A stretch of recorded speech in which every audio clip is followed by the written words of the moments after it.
Let's break down recruiting, Stan. I don't think recruiting can be summed up in just one particular way.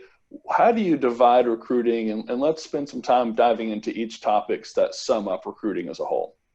So when you talk about recruiting, first off, when I look at recruiting, we look at, the categories. So if we're talking specifically about recruiting categories, when I'm coaching brokers on it, is I want them to pick the specific categories that they're focused on.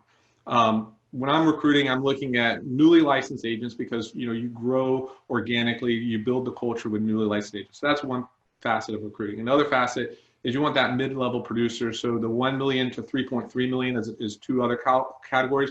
I call it milestones. So I'm looking for milestone agents in that 1 million to 3.3 million. That's the bread and butter of it.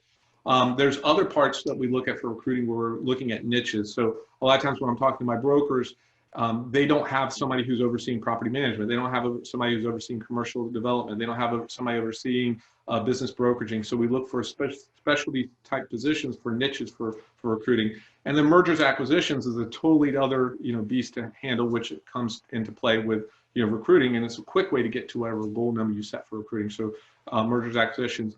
Another one that I find agents, brokers, and team leaders have a ton of successes is the co-broke agent, the agent who did a transaction with the agent in your team or your office, and that's a very warm call. So these are what I call the 5 easy categories to focus on.